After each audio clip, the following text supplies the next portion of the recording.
बिस्मिल्लाहिर्रहमानिर्रहीम। तमाम देखने और सुनने वालों को अस्सलामु अलैकुम। मैं उम्मीद करता हूँ कि आप सब खैर आफियत से होंगे और एक अच्छी ज़िंदगी गुजार रहे होंगे। रसूल पाक सल्लल्लाहु अलैहि वसल्लम शब मेराज पर जब बैतुल मुक़द्दस की तरफ जा रहे थे और आप सल्लल्लाहु अलैहि वसल्लम का गुज़र मिस्र के करीब से हुआ तो आप सल्लल्लाहु अलैहि वसल्लम को एक बेहतरीन और खूबसूरत खुशबू महसूस हुई। तो आप सल्लल्लाहु अलैहि वसल्लम ने जिब्रील अमीन से पूछा, ए जिब्रील, ये खुशबू कहाँ से आ रही है? तो जिब्रील अलैहिस्सलाम ने कहा कि ये करीब ही एक कब्र है, उससे आ रही है। तो आप सल्लल्लाहु अलैहि वसल्लम ने पूछा, ये किसकी कब्र है? तो जिब्रील अमीन ने कहा कि ए अल्लाह के रसूल, ये फिरऔन की बेटी की बांदी मशात की कब्र से आ रही है। तो आप सल्लल्लाहु अलैहि वसल्लम ने कहा कि इसके साथ ऐसा क्या हुआ कि जिसकी वजह से इसकी कब्र से खुशबू आ रही है?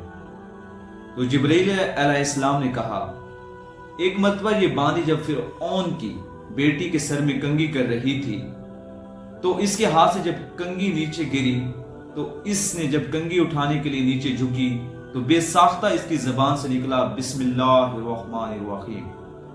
तो फिरऔन की बेटी ने जब ये अल्फाज सुने, चूंकि ये अल्फाज उसके लिए नए थे, तो उसने कहा, तुम्हारा और मेरा खुदा तो फिरऔन है, फिर तुमने ये किसका नाम लिया?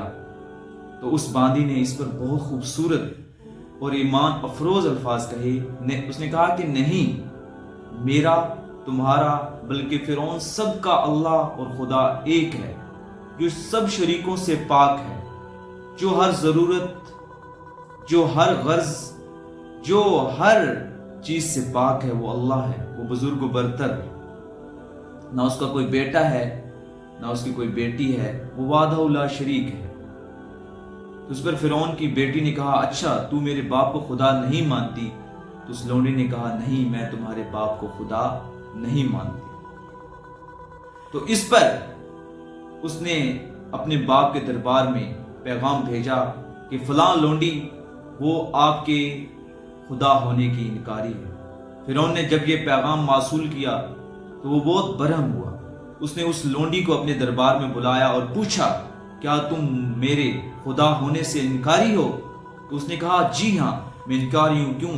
क्योंकि तुम्हारा और मेरा खुदा तो अल्लाह है, तुम तो इंसान हो, तुम तो एक मखलूक हो, वो अल्लाह है, वो हर चीज से, हर शरीक से पाक है। तो इस पर फिरौन ने कहा, फिर तुम अपना अंजाम तो जानती हो ना?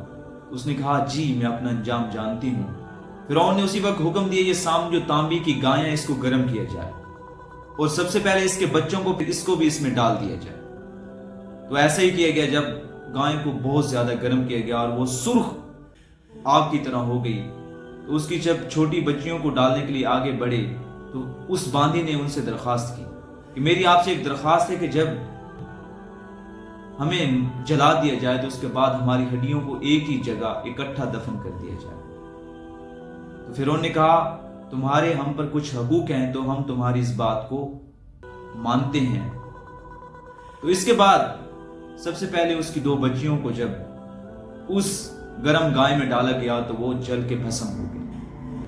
इसके बाद उसके शीरखार बच्चे को उसके सीने से जुदा करके घसीट कर जब लेके जा रहे थे तो उस बांदी मुशात की आंखों पर अंधेरा छा गया।